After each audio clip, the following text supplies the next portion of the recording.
So, when the Arab-Israeli conflict was raised in 1973 and the oil prices went on to its hike and people started to recognize that Indira Gandhi could not meet the requirements.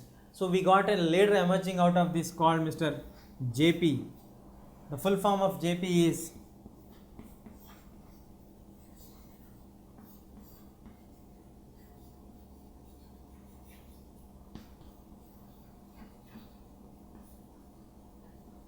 Jay Prakash Narayan.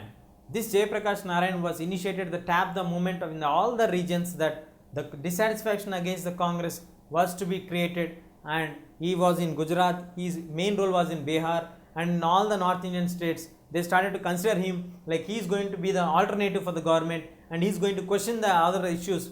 So in the elections of the next elections in 1977, the Congress lost its elections clearly because of Indira Gandhi could not able to control any of the steps, and finally JP becomes the Prime Minister of India with the Janata Party as a power. Now moving on to this, what happened next for us after Jay Prakash Narayan has taken over the position? Did Congress immediately went for elections or any other breakups were added for this? Because Congress, Indira Gandhi is very clear that there is dissatisfaction in the people. So what is the next step taken by Indira Gandhi? The very crucial and the dangerous step wherever India had ever seen such kind of step, or for 20 months India was in the darkness or in the black rule. What is that one? Even Americans got scared of it. What did she do in that period? What made her to feel like this? Let us discuss about it. There was not even a dream that India would be entering into a period of emergency. What happened that Indira Gandhi has to go for the period of emergency? Let us discuss the key points. There are two main points which made Indira Gandhi to go towards democratic imbalance or move towards the emergency setup. What is the 2 points that made them to go towards the emergency point is that first point is that in 1971 or the People's Representative Act of 1971, the Allahabad court gave a judgment that Indira Gandhi is no more a member of Lok Sabha because she made some mistakes or she could not fulfill some criteria which are mentioned in the People's Representative Act of 1971.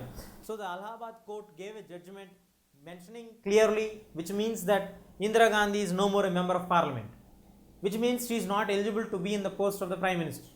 This is the clear strategy of the Allahabad court, which is the judgment's clear picture is this. So which means that Indira Gandhi cannot be sitting on the chair of Prime Minister. The second point is that she immediately moved on to the Supreme Court and got stay on the particular issue. Later, the other important issue what is going on the other side of the coin is that Jay Prakash Narayan issue was going on very seriously going against it, because Indira Gandhi promised that the prices will be cut down and she is going to meet the requirements of all the people and all people will be satisfied in all contexts. That is the concept of Garibi Hatao. So everybody is going to be fit and fine and wealthy according to her promises which were made in 1971. But she could not fulfill them. So Jay Prakash Narayan started to tour the entire nation, and growing dissatisfaction against Indira Gandhi is going to be accommodated by Jay Prakash Narayan. So keeping in these 2 points in view, she immediately moved on after a few days towards the emergency point and she declared emergency. In emergency, it's a cover to do whatever the government want to do. It's like the basic fundamental rights are cancelled. There were no fundamental rights for any individual and all the fundamental rights were cancelled, and immediately there were many steps taken, and the reason put forth to put emergency in India is to save democracy, in order to restore democracy, because there is a political disturbance in the nation, and in order to restore democracy, in order to curb the movement of Jay Prakash Narayan and growing dissatisfaction against the Indira Gandhi, so she came up with a view of emergency, curbing the political movements. No political leaders can do any campaigning, no group gathering at any point of time, and finally she started to implement them with a harsh, and police and military were in action and she implemented them very strictly. At the same time, she did some good things also. The oil prices hike were put down, and she also brought them into control. There were forced sterilizations, bonded labor was banned, and there are some good points, but the forced bonded labor was banned and we got the family sterilizations to be forcibly done for the control of population. In this way, they went on doing all the things but without having the civic sense of the people.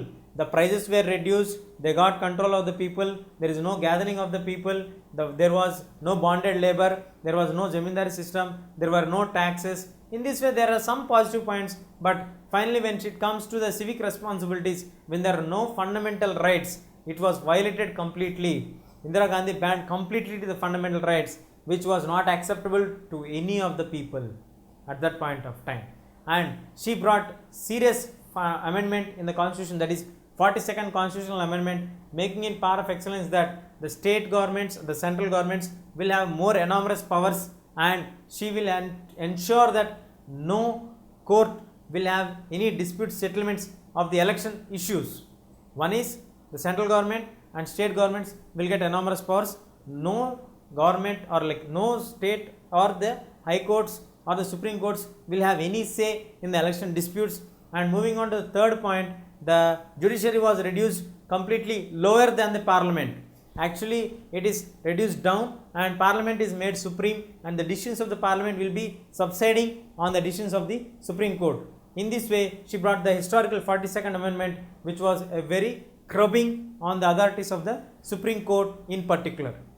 Now from these points we can get into clarity that the India has ever seen such kind of situation, like where the fundamental rights are being not granted or nulled, and the fundamental rights were made it to be clear that nobody is going to ask about it, and military action was in progress, no leaders are allowed to roam outside, or all the opposition leaders are arrested, and there was a saying that the number of jails were required was increased and number of prisoners were filled in all the jails, and the prisoners are none other than all the politicians, especially the famous politicians who are right now alive, were once upon a time in jail during the period of emergency period.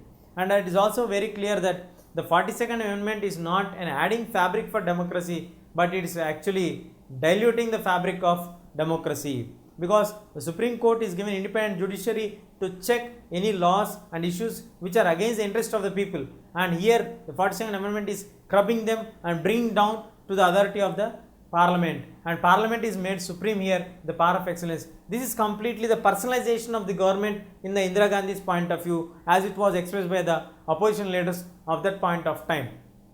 So emergency movement is really a very crucial moment. In this 30 years of span from 1947 to 1977, India has seen a single party dominance, a multi-party system, the single party losing its elections, again regaining its elections, again the single party, an individual taking over the entire control of the nation and keeping a historical emergency against it, and we have seen the various fates and shades of the issue.